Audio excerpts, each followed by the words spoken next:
Hi there, happy hump day. It must be Wednesday. So, influence. Do you think it's something that you're just born with, or do you think it's something that you can learn?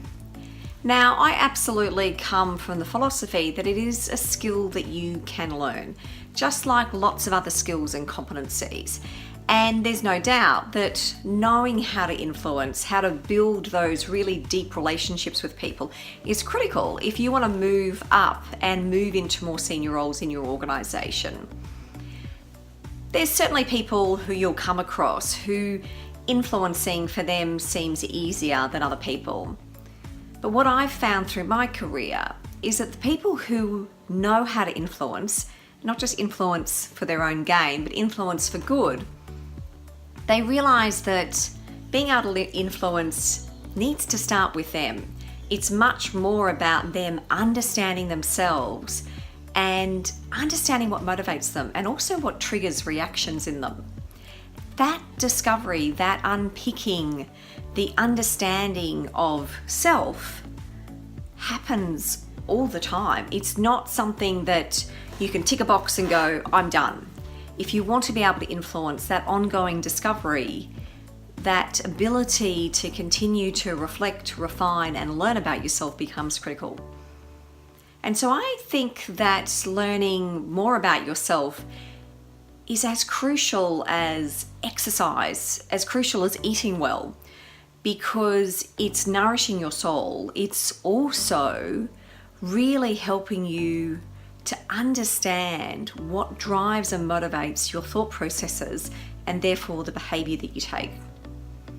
One of the things that you can do which can help you understand yourself better is reflecting.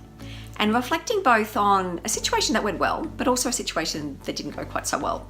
And what you want to do is dig into what your thought processes were, what your reaction was, and what your behavior or the action was that you took. So the way to do this is to sit down and think about a time that a conversation or an interaction went really well and a time when it went really badly. And then think about the situation. So what was the situation? Who was involved? What was your desired outcome versus what the actual outcome was? What is it that you thought would happen versus what actually happened?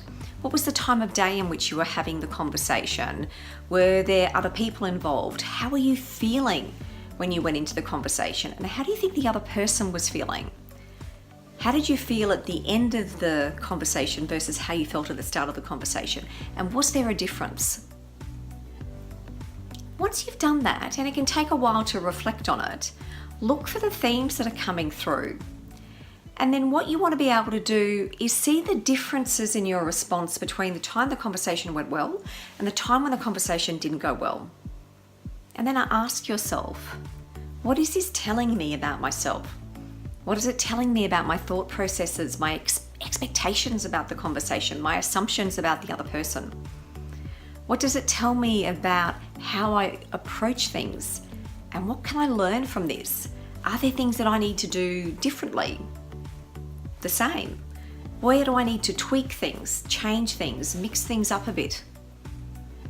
What you'll find when you start looking at this objectively, and it can be a practice that's really helpful to do on a regular basis, is you'll start to see what your trigger points are. Is it time of day? Is it that you haven't had enough to eat? Is it that you went into the conversation tired and grumpy? Did you go into the conversation with unrealistic expectations or assumptions that turned out to be invalid? Understanding those trigger points means you're going to be better able to work out what to do differently next time. So you're going to be able to position yourself for the conversation to better hear the other person, but also make sure that you're heard as well. And I love the quote from the Chinese philosopher Lao Tzu, who said, "He who knows others is wise, but he who knows himself is enlightened." And for me, when you understand yourself, what triggers reactions in you, that's your first step towards becoming more enlightened. So, where will you start? Really encourage you to find some time this week or next week to start digging into this, to use some examples and to see what learnings you can derive from this. Take care, and I'll see you next week.